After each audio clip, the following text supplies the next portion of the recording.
Hello, everybody, and welcome to Asymmetric Habits. I'm Jerry Hanley, friendly neighborhood strength coach with a caffeine addiction. And here's my good friend, Jonathan Pishner, friendly neighborhood professional counselor. And, if you're new to the show, thanks for joining us. We're here to go over small little habits you can cultivate for yourself that will have outsized results in helping you improve your life or get a more desired outcome. So again, thanks for joining us. Asymmetric Habits. This can also be found on the podcast circuit on either Spotify or Apple Podcasts. And so if you find us there, it's an easy place to share us with loved ones, be able to listen to an episode later on instead of looking for this live feed that you hear. And of course, if you like it, we'd appreciate a share and a review and a subscription so we can reach more people. So today's topic is on negative circumstances and specifically setting a deadline for them. Now, this is also a continuation from the previous podcast we had, which was actually about negative circumstances and deciding whether you should tolerate, overcome, or change the negative circumstances. So decided to go a little bit deeper into one of the specific tactics you can use to try to deal with negative circumstances in your life, which is setting a deadline for them. What do you got, JP? This topic actually comes from a blog post I wrote ages and ages ago, and I deliberately made the title like really pithy and eye catching, because the title was something like "How Deciding When to End Your Marriage Can Actually Save It." And so Hmm. at that moment, obviously, I was talking about marriages, but whatever circumstance is not where you want it to be, it can be applied to. I was just talking to couples in that moment. But one of the things I had noticed with my clients was that if they decided, okay, this is just too bad, I've got to decide to be out, the marriage actually usually got better. And so what I ended up deconstructing was, oh, as soon as they decided, like, really clearly, this is no good, I've got to exit, they actually started taking actions that made the marriage better. And Wow. you and of course, naturally, like, I was like, well, okay, how far can we stretch this? And you can stretch it to a lot of different negative circumstances. So today we're just going to talk about like how that mechanic seems to work. Sadly, I don't think there's any real scientific data on this. This has just gotten to be my personal observation, but we're at least going to talk about what I've observed that makes me think this works. Yeah, like I'm curious because I mean, it makes sense. Like I'm not surprised by that actually, and I mean, there's a big part of your theory of what you've seen so far involved like a almost like people instantly feel like less stressed, like knowing that there is almost like they have decided or committed to, I guess, a light at the end of the tunnel, you could say, or at least an option. Like they've committed to having door B open to exit Mhm. when it comes down to it, that all of a sudden they no longer feel that like an overwhelming sense of what do I do, just that uncertainty, like because it removes a piece of uncertainty, then then they just feel a little bit more comfortable all of a sudden, and they can be more relaxed, maybe do more of the things they needed to do and wanted to do in the first place. Yeah. So sometimes I like to start with the horror story of like where we don't want to end up, and kind of use that to talk about why to do this. Because uh, I've only had to talk to a few people where this has happened, but I have seen once or twice older clients, and I have one person's particular face in my head. That person was in a marriage that didn't work from the moment they said I do, Um, and it was just a mess. And finally, that person decided, okay, it's time for me to leave. Uh, and that was during the course of the time I was working with them. And at that time, they were already in their 80s. oh wow. So, I mean, happily, we got to talk about how to squeeze some juice out of the last few years.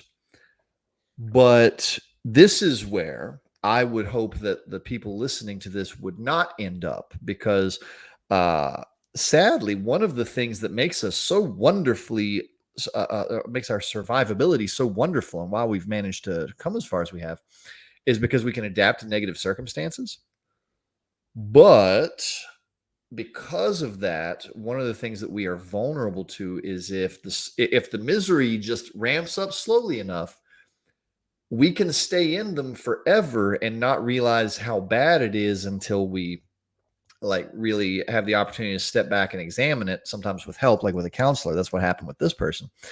And so that's kind of, I want to paint that as the picture of like, okay, for our listeners, this is where we would hope you do not end up, because kind of like getting out of a bad circumstance and having your last 5 to 10 years be cool is like the worst case scenario. We'd rather have the next 40 to 50 years be better.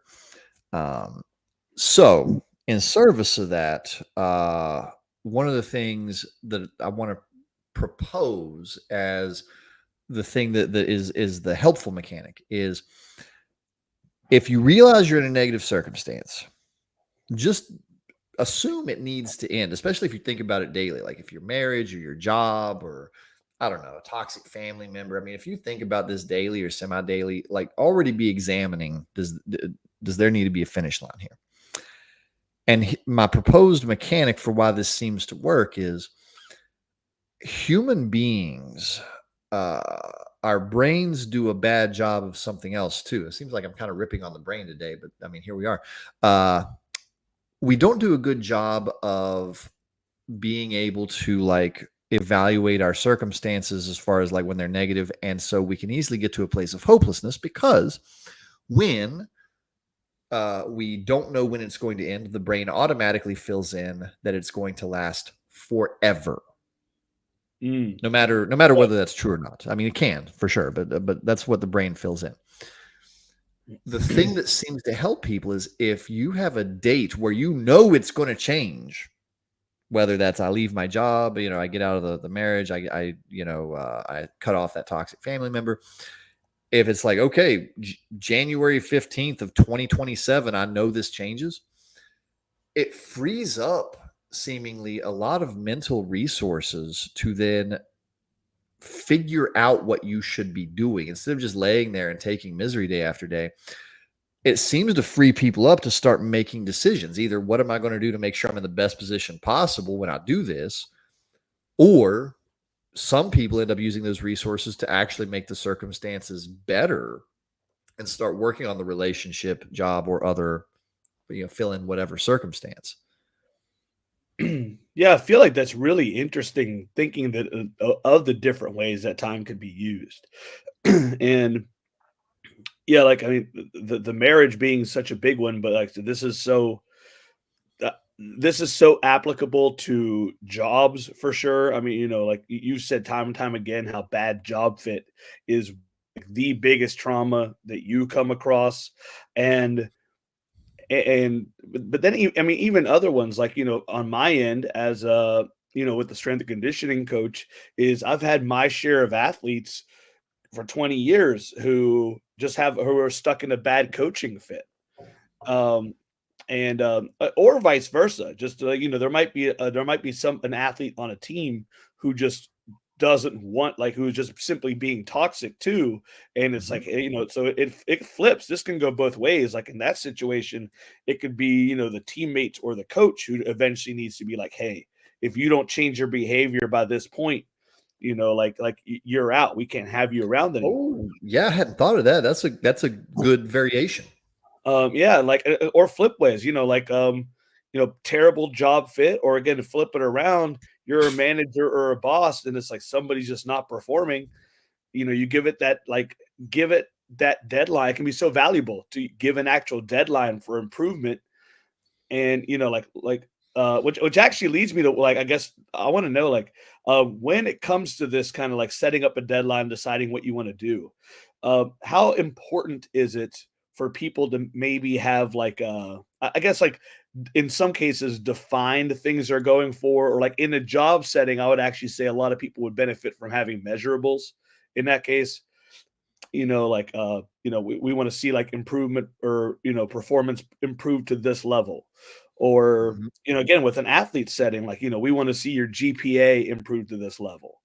Like Like, just questions like that, 'cause, I'm going down a rabbit hole in my mind, but I can almost see it where, like, if you're in a supervisor type of role, whether it's Mhm. coach, manager, you name it, it'd be easy to look down in an objective manner with measurables.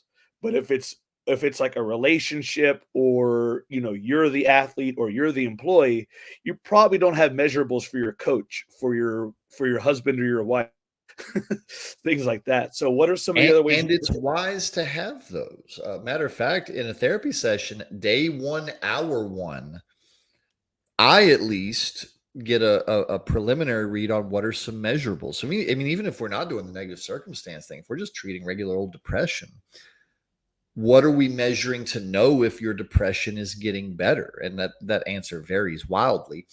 Uh, but having something to measure is important. So, like, I mean, when I wrote the original blog post, hopefully I was wise enough to put that in there. I haven't read it for a while, but uh, if you're thinking, I want to, my marriage needs to be better by X date or I'm out, then what is better? Does that mean we treat each other nicer? Does that mean there's fewer arguments? Does that mean we have more sex? Like, what is the thing we're looking at to determine better? Because yeah, like, otherwise you're going by felt sense, which humans are notoriously bad at navigating by felt sense. So you're absolutely right that if you're going to decide, oh, here's the date I'm leaving the negative circumstance, unless it changes, you should absolutely figure out what is the thing you are going to measure. And you should have some reasonable method by which to measure it. It doesn't have to be perfect, but at least needs to be reasonable in the sense that, like, if we're doing a job, say, oh, I need to feel better in my job. I can't measure that, Mhm. but I can measure that I want my supervisor to not tell me what I'm doing wrong any more often than once every 2 weeks. Now we can measure. Now, is that reasonable or unreasonable? I'm not sure. I just kind of made that up off the top of my head. But it's at least something, and we can look at, is this getting better? Mhm. So yeah, you should absolutely, if you're going to do this, you should have two things. You should have a date, an actual honest to God date, not sometime in 2029. It should be June 1st, 2029. Uh, and you should have some method by which to measure, because then if you decide you're going to work to improve the circumstances, you know what you're working on. Because you might actually have control over whether your boss gives you negative feedback. Because if it's always about putting the cover sheets on the TPX reports, you might be able to I achieve it. instantly I Yeah, instantly yeah. imagined the Office Space guy about a minute ago when when you said the supervisor only gets on me every 2 weeks. I instantly imagined. I can't remember his name. He's such a classic character. But it's, um, But so yeah, I yeah. So you have a lot of control if you start working towards that measurable. The thing that's bothering you, you might actually have a lot of control over it if you just decide what's the measurable. Yeah. And I feel like for sure, like that could be things again that actually ends up improving the situation enough to maybe change your mind. Because a lot of times, just like us feeling that certain situations aren't going well, we're not happy. Sometimes it's just almost like I mean, like a sense of scatterbrainedness, almost. That's not the right word, but not knowing what we actually even want to focus on. But if we suddenly have our attention on, yeah, like a metric improving in this amount of time to that one, and we see that improvement, it might be like, oh, things are actually going better now. Like, maybe I'm on to something. Mhm. So yeah, I feel like that's really valuable there. So I have three questions that I want to, in my mind anyway, the way it works, kind of see how this process. So I'll read them all first, so you can kind of see where Okay. this is going, and then we'll go. So I'm thinking number one is how to decide a date. Number two is how to decide what to do between now and that date. Number three is how to maybe decide if it's actually the decision, like in essence, the writing is already on the wall, and you should just go ahead and leave early. Um, So yeah, so first things first again is like somebody's in this situation. What would be some of that actionable advice to help somebody decide on a date that would be appropriate for them. Well, let me go ahead and get the one out of the way that I can't properly advise around. I just told people not to go off their felt sense, and now I have to reverse that and say to do so. Uh, Deciding a date, whatever you're good with. And quite frankly, even when I'm in a therapy session, I'll ask questions to help people make sure that they're good with the thing they set. But I generally stay away from even trying to judge whether it's reasonable or unreasonable, because what I'm trying to do is help somebody decide what can you tolerate. And whenever somebody says, my marriage must be better in 2 weeks or I'm leaving. Well, okay, then you're basically leaving. But all right, if we've got to wait 2 weeks for that, then fine. But I'll at least point out, hey, that no change can happen in that amount of time. And if you're like, well, that's okay, 2 weeks. All right, well, fine. Because it's not for me to say what a person should be willing to tolerate. As long as they understand what they're setting up, then but there are many people who quite reasonably will say, I will stay at this job for another 3 years to see if it pans out. And if you feel like you can tolerate that, or if you feel like you have good reasons for tolerating that, because I mean, maybe the money's just so great that, like, man, I really want to make a good faith effort at seeing if I can make this work, then sure. I mean, that makes sense. That's sensible, at least in a certain respect. So I actually do have to tell people, go with your felt sense on the date, as long as you're aware of what can actually happen in the interim. Because, like, you're not really setting yourself up to be able to affect change on anything if you give yourself 6 weeks. If you give yourself 6 months, maybe.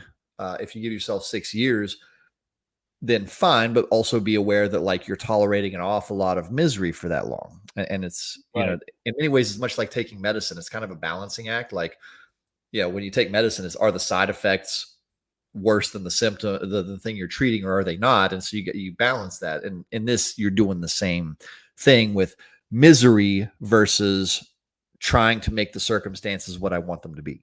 Mm-hmm. So I'm going to kind of say something to the people who maybe think a little bit more monotropic. I just learned that word last week, by the way. But who have that little bit more like tunnel vision thought, like me. But who almost like measurements is like in some circumstance, depending on what the circumstance type is you're looking at, there may actually already be kind of like built-in units for this type of thing. Like I was thinking again, like sports teams, you have the season, and this is why typically before the season even ends, you'll see such and such player decides to not pursue extension on his contract, or is going to enter free agency at the end of the year, or things like that. Or now with college and even high school being prevalent with transfers going from one school to the next and everything, it's usually, like, it's really rare to see people do, like, athletes do that in the season. It's typically, at the end of the season or at the end of the school year. But again, I feel like, yeah, business wise, if it's like like business for lack of a better term, like you have quarters, financial quarters. So maybe if you're based on that. So I feel like a lot of times those units might be there, or even in a marriage. Again, it might even be like, if you have kids, maybe it's like, all right, maybe at the end of the school year, I'll figure this out. So not causing disruption or trying to figure things out while our kids are in school. So we'll see if we can do that. So I'm just throwing that out there as like, because I'm one of those people who understands that time is kind of meaningless, but at the same time, I love my like nice, pretty, clean new blocks of time. Well, sure, because they fit nicely into a spreadsheet. I was joking with somebody the other day about how I rip on you at least once every 3 episodes about spreadsheets. Yep, yep. So I have to say earlier, like, like, this is a serious talking conversation, and we were talking about how much you could tolerate in like the last thing. I don't know why, like, movies from the 90s must be in my head today. But did you ever see the movie Basketball? It's about like, I did not. That was a genre that I never really got too much yeah, into. it's funnier than you think it would be. It's like, at least have fond memories. But I remember one of the characters in there who's basically like the sidekick friend, that character that in the movie they always make fun of. But I won't say the not safe for work nickname that they call him, but Ah. he gets really mad, and he's like, if you guys rag on me 13 or 14 more times, I'm out of here. It's like, again, it's not like I can't take this. It's like And right there is 13 or perfect. 14. He set a finish line. Exactly. It's like 13 or 14 more times. So I was like, that's basketball and office space have now entered this topic. um, all right. So yeah, the next part of that was if you once you decide that date and you have that feeling, is yeah, how do you like is there any guidance on kind of like deciding what to do or maybe even like is there like a buyer's remorse to this or the opposite of that? Like you set a date and then they feel worried because they set a date and it's almost like I made a decision. Oh crap, what am I gonna do? Yeah, like matter of fact, I meant to say this at the top of the episode, and I should have, but I guess we'll say it now because here we are. This this works best when the misery gets to a certain point where like you can be really committed to the thing you're deciding. Like, okay, this is getting better. I'm leaving. Uh, this doesn't work very well for the person who's like, this kind of sucks. This kind of all right. Because then they'll do exactly what you're proposing. So I'm glad you brought it up since I've clearly forgotten. Uh, is they'll be like, well, maybe that's not the right thing, But when you are really sick to death of it, and you're like, I almost don't even care what happens at this point, then you can do this and be committed to it. And you feel fine about the fact that, like, yes, in a year, this thing ends, even though it'll be painful, because I am just no longer willing to tolerate this misery. So yeah, to prevent that, really, this only works very well when it's really and truly bad. This doesn't Mm, work when it's like, yeah, I really kind of wish things were better, but it's no sense getting too excited over it. Uh, so yeah, thank you for bringing that up because I just completely forgot to talk about that. no, I'm really glad you said that because I mean I think that is a super important distinction there. Is that yeah, like this isn't necessarily like just like you said, like a like slight improvement, like maybe the grass is greener over there type thing. This is like okay, like yeah, like I'm Yeah, I pretty much can't stand this anymore. Like that's really where you need to be for this idea that we're talking about to work. him. So once you're there, like what are I if I was to think about it, and I'm like, okay, I have this, I'm gonna give this a few more weeks, a few more months, whatever it is. I really liked earlier when you mentioned how, using that time to maybe think about what you're going to do next or setting that up. And it's funny because I feel like this has depending on what lens people are viewing this from, even maybe it themselves, they might have different feelings about what to do. Like again, like say employee example. If you're an employee and you can't stand a job anymore and you use some of your time there to apply for other jobs or research possibilities, look at new things, something like that. Which let's be Mhm. honest, almost every employee at a job that they decided they're leaving has probably done. It's again, Sure. again, it's understandable and it's good use of their time. But then again, if you're looking at it, if someone's looking at it from the lens of is this person doing a good, being a like doing what they're supposed to do at work in this time, it'd be like you're using company time to do this. What are you doing? You should like that type of thing. Um, so what are like some good ways to just simply think about, yeah, like just what am I going to do between now and then? Like how to make the best use of my time.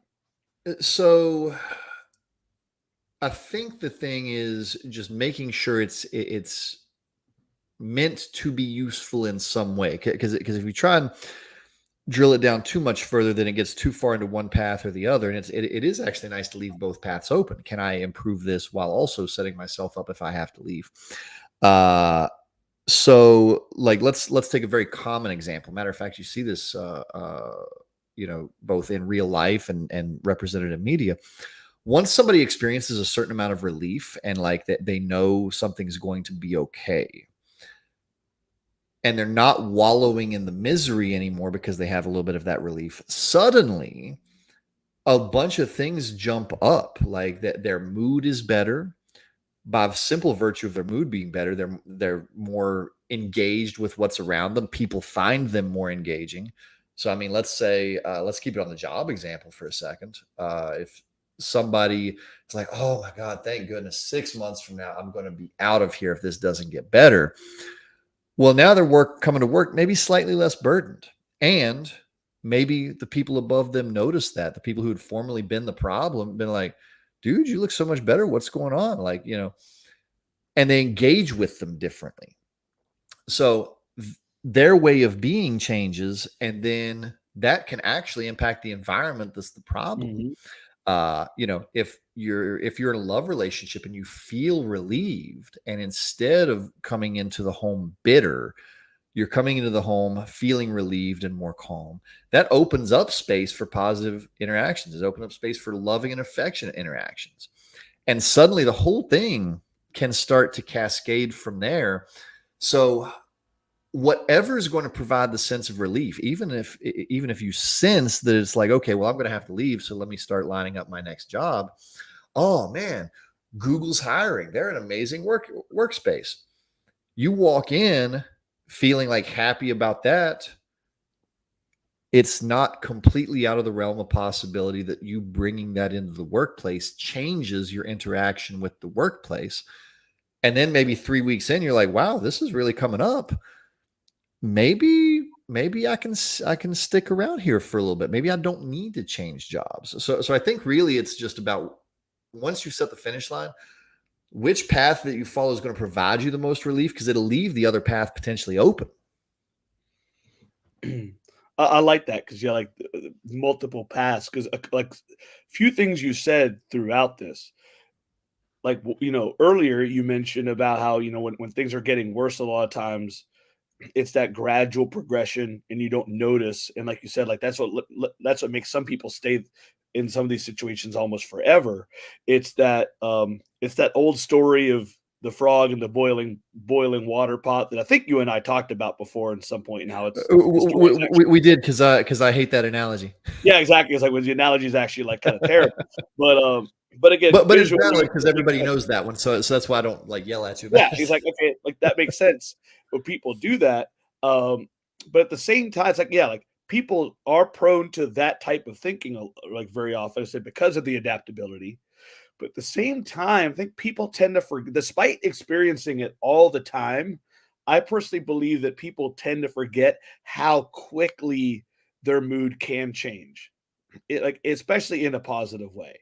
It's like, I think, That's a good yeah, a point. lot of times, like I said, people forget when they're in some type of, yeah, like funk, depression, tired state, just something negative like that, how one thing changing can instantly like kind of re-energize them, redirect them, make it more positive. That's it, because it's just you're not thinking about it. Like, even it happens if the switch flips and you're like, oh, you're great. But like I said, there's just something about the negative mindset that makes it feel like it's going to be so much more lasting, when it literally might just be like a little fog going through, and just as soon as you get out, you're like, oh, like bright and sunshine again. I just like that. So if someone's like, okay, you kind of already answered that third question first, but it was the, what if you give it more time and decide that you need to leave early, actually. But you kind of said it, you answered that when mentioning how this is way more for situations that are bad, you know. Yeah. Yeah. And the one time that applies is sometimes when we're doing this with me advising somebody, they'll say, oh, if it doesn't change, where I said if it doesn't change in 3 weeks, I'll be like, well, shoot, man, you may as well just leave now then, because it ain't gonna change in 3 weeks. So just Yeah. So so here's yeah, so sometimes that's correct, because you're not really giving it a good faith chance anyway. So why bother pretending you're giving it a good faith chance if that's the case? So a different question for this is, what about including other people in it, or notifying other people? So how do you talk to people about that? That that is extremely situational, but it's wise of you to spot that, because there have been times, and I've done this specifically in marriages where I've talked to my person because I might be seeing an individual and they're like, okay, well, I might need to leave. And I'll say, well, what do you think would happen if you informed your spouse? Like, if this doesn't change within a year, I'm done. And here's the date I'm done. And some people will say, no, that would never work. And here's why. And they have some pretty good reasons for it. And some people say, well, that might have something to it, because in a way you are giving more of a chance for the thing to work out. However, in another respect, you are giving the person an opportunity to like kind of really set up a fight as well. So I mean, if we imagine like a divorce that could turn nasty, uh notifying the person when that might be coming does give them opportunities to like really set it up to make that much harder for you. Same thing with a job.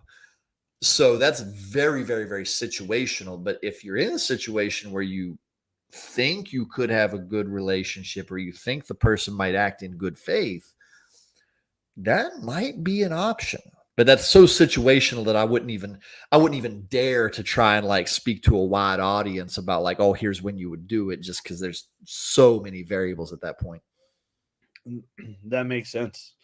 Uh, so I mean, really, like, what are any other actions that you would encourage people to take in these situations?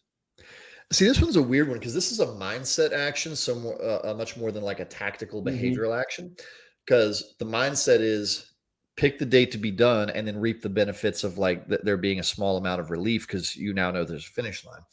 Uh, the behaviors around that are so widespread that it's hard to like make those the habit. So in a way, this is a mindset habit. There's a few that you might be able to point to and say, yeah, these generally appear.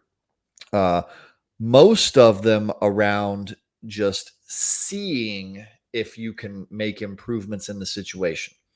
Because then, I mean, let's put it on a marriage again. At least then you know you tried hard. Like, because it's one thing to leave a spouse, and especially if you got kids to put through this. I mean, people always feel bad about putting the kids through divorce or through a breakup.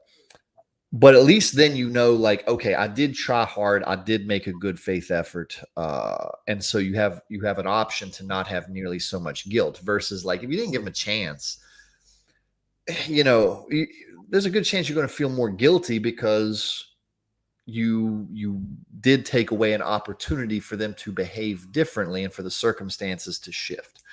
Uh, so I think really the only behavioral habit I would say is if you're going to do this, at least do things that give people or the environment or the situation the opportunity to move in the direction that you want it to, because you're at least going to experience less guilt. You're going to experience a lot less different negative emotions. Behaving from an empowered place is always better than behaving from a hopeless place, which is the entire point of this mindset shift. But yeah, largely it's there's not like specific actions. It's just actions in the category of give the circumstances the opportunity to change. Hmm. Awesome. So, well, like one more thing I want to add to make sure that listeners, ever going through this or helping but somebody through it might think about is either once you've done it, like once you've actually left the circumstance, or simply you've made that decision and are, like awaiting that deadline, is use some like take some time to kind of just I like think of the things and identify the things that made it negative, or at least that you feel made it negative, and and really just like do your best to not put yourself back in that situation again differently. You Yeah, know, because absolutely. like yeah, because we've just to use one of the most like common tropes out there, but just like toxic relationships, like, oh, like why do I keep being attracted to the same type of guy? Why do I keep being attracted to the same type of woman? Obviously, that being if it doesn't work out. That's where Right. that comes but yeah, just with a lot of negative circumstances, is like people will get out of one, but then something about their decision making or their interest ends up putting them back in a similar situation time and time again. And again, like if that hasn't happened to somebody, everybody knows, has at least heard of it, if not knowing people that they feel do that type of thing. Well, hell, that's even a great thing to do during the run up to the finish line. Like it's one of those action behaviors. Like, okay, what am I going to avoid once I'm out of this? That's a great one. Yeah, Because it like work wise, this wasn't avoiding or like thinking about it, but yeah, like not even avoiding, but like entering like negative situations. Like I know one where was like helping somebody with deciding their job. It's like, okay, like this is not fully working out for me. Like, I mean, I like it, but it's just simply not taking care of all of my needs. I'm applying, like there's other ones I'm applying for and all that. And like I actually, again, like I used my spreadsheet self, except this wasn't a spreadsheet, it was just a really overused piece of notebook paper. But like calculated out a job that they like a new job that they got offered. Like, the pay again, like on paper, the pay looked better and things like that. But it's like, okay, let's actually look at that. Look at the days off that they promise you per year and all that. And let's really break that down per hour, stuff like that. And then when I did that with them, it was like, wow, like you're really getting like your freedom is down to like zero. Like you are very not free in this job. You're going to like this is all the time you get off basically for yourself through the year. That may, if we compare just like again, this job to what you have now, and they decided to stay in the job that they were in. And right after that, another door opened, like way better situation and everything like that. And like they're able to take time, like almost any time off that they need and all that stuff. Again, it's like, is it perfect yet? No, like it's not that, but it's way better than what they had before. And they didn't step into that negative situation of thinking that it might be better, but actually like basically again, like trapping themselves in a schedule that would have drained them even worse. Um, yeah, yeah. So yeah, that has a lot to it. So I'm glad you brought that up. That's a good like capstone. Uh, it reminds me of the talking about like getting back into negative circumstances. There's a little thing I saw online that was cute. It said, why did you ignore all those red flags? Oh, I thought it was a carnival. yeah, there's a video that's been out there for a few years of like some people helping like a sheep stuck in a ditch or like a Oh ram or yeah, something. and it jumps Like, right as soon as it back. comes out, it takes like 3 steps running and jumps right back into it. It's Yes. it's like, come on. Yes. That's an even better evocative image of like, yes, don't accidentally set your finish line, escape, and then dive right back into the exact same circumstance. Uh, all right, man. Good time as always. Like anything else you wanted to add into the or wrap up the session with? Yeah, let me re-highlight the important point. Like this is a very situational habit. This is only for people who are in a circumstance that has reached a certain level of misery, and it's a mindset habit. By setting the finish line, you at least get out of hopelessness. You give yourself the opportunity for empowered behaviors, and you at least know it's going to change. At worst, it's going to become a different flavor of bad instead of this miserable flavor of bad you've been experiencing. So you at least know you're going to not have this same thing, which for many people feels much better. Awesome. All right, everybody. Thanks for listening again. Thanks for joining us. Again, you can find us in the podcast space in Spotify and Apple Podcasts, Asymmetric Habits.